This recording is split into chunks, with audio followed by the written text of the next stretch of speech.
With more people acknowledging the violence against Asian Americans, how do you reach long-lasting solutions? WCVB's Janet Wu is taking that question to community leaders in Massachusetts. Janet. Sean and Ed, we have 4 community leaders with us. Boston City Councilor Michelle Wu, State Representative Tacky Chan, Paul Lee, an attorney and community activist, and Angie Liu, Executive Director of the Asian Community Development Corporation. Paul, I'm going to start with you. You're a Bostonian in the true sense of the label. Racism against Asians here isn't new by any means, but what are you seeing right now that's different, if it is different, and does it give you hope or make you a little bit more fearful? I think that the moment is very different. I think this time around we have much more power and influence. A lot of people are comparing this moment to 1982 when Vincent Chin, a Chinese American, was murdered by 2 white Detroit auto workers who thought he was Japanese, and they thought the Japanese automakers were responsible for the loss of their jobs. And what that did was that woke up the Asian American community to the fact that whether you're Japanese or Chinese American or Korean American, we all look alike. And so we had to come together and defend ourselves. Unfortunately, at that time, we didn't have the power and the influence. Fast forward to nearly 40 years later now, we have immigrants, we have children of immigrants who have grown up, gone to college, and achieved success. And so we have a voice. And I think, this time around, I think we're much stronger and we can advocate for ourselves. Michelle, do you see a difference now? Do you feel that things may be different than it was for my generation, for Paul's generation? So many of the feelings that I have had as a daughter of immigrants and an Asian American, as we've seen the news of an ongoing acceleration of the violence and hatred and anti-Asian racism, has resurfaced a lot of my childhood experiences from strangers approaching my family and me out in public, yelling slurs or making other motions that were racist. But I do agree that in this moment, there's such a nationwide awakening, a citywide awakening about the importance of standing together against racism, period, right? Across ethnic groups, across our entire community. And I'm so excited and energized to see that there's a moment not just to push back individual by individual, but really in a systemic way, and to talk about the long-term stabilization, the policies we need so that everybody is safe and healthy and happy.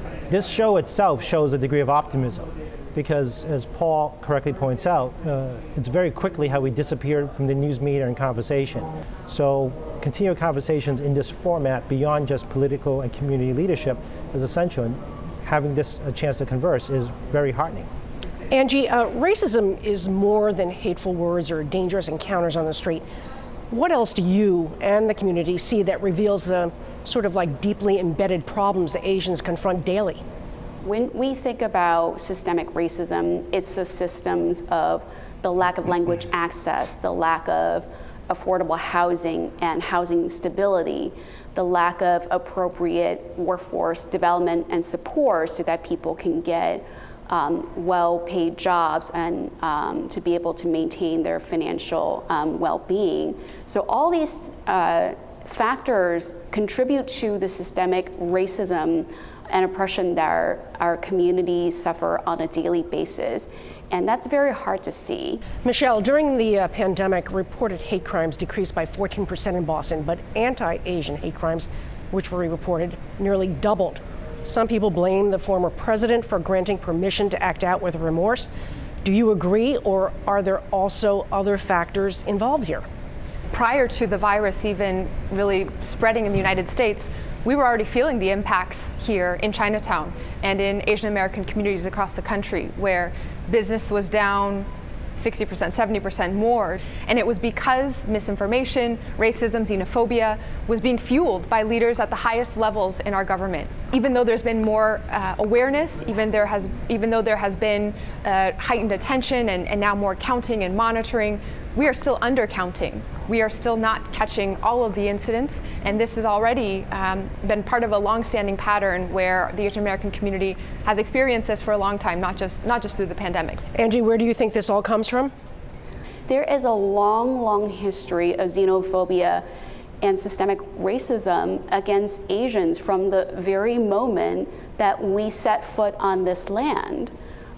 So while former President Trump contributed to the rhetoric, this is nothing new. I mean, we think about this country, from the 1882 Chinese Exclusion Act to the rounding up of Japanese American citizens to internment camps during World War II. We cannot point to the root of this racism to any single politician, and we have to acknowledge that it is deeply, deeply embedded in the foundation of this country. Let's talk a little bit about what government can do. Tacky, Congress is pushing through a bill to confront Asian hate crimes.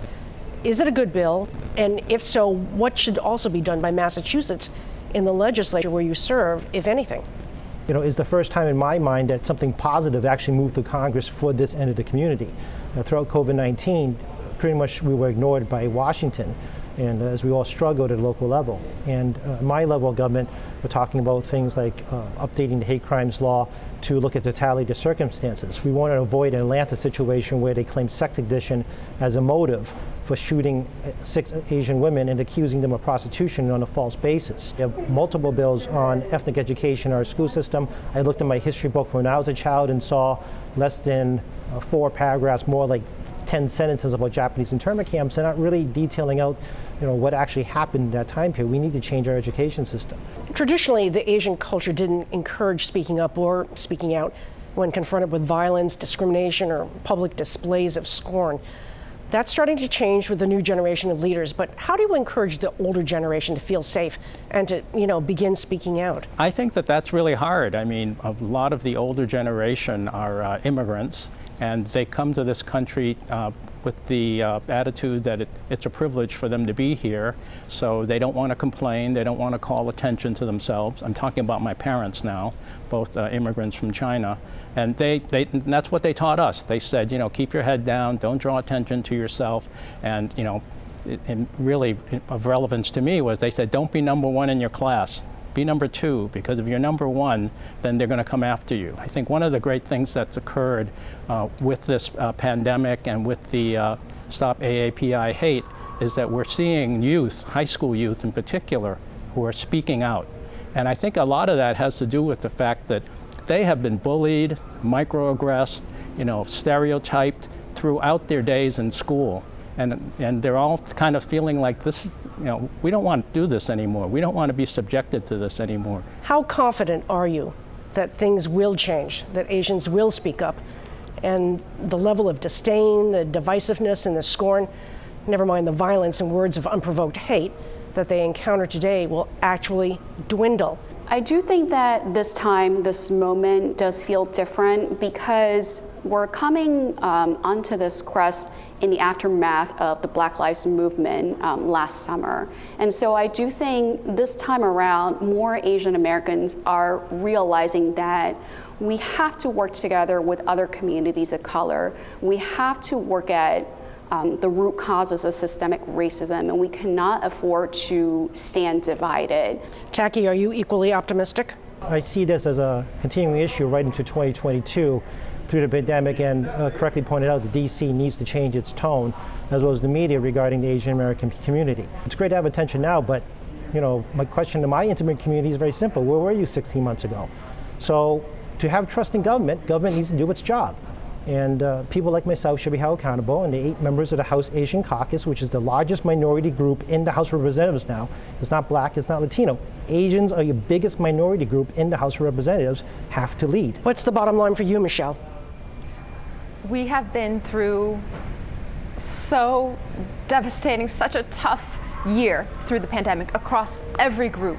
We have seen this pandemic deepen and expose crises that were already here long before COVID-19. What we need to do moving forward is make sure that we are not just putting Band-Aids on situations, but actually addressing the underlying issues. I have faith, right? I am driven to make sure that whatever we can do in this moment, we have the power to change policies that can actually make a difference. And even more importantly, we have the power to bring everyone into the conversation. Paul, I'll give you the final word. You have seen what's been going on longer than anyone else. How optimistic are you? I don't think that we're going to be able to solve the problem of racism against Asians unless we solve the problem of racism against all people. It's not acceptable to allow our society to structure this so that different communities of color are vying for each other, against each other, to not be at the bottom of the totem pole. We should all be lifted up together, and we should all work together, because that's the only way we're going to eliminate racism in our society. This has been a wonderful conversation. Thank you all for joining us. And Sean, we'll go back to you. Thank you, Wu, and that has been truly a great discussion. Yeah, a discussion that we really have to keep on going.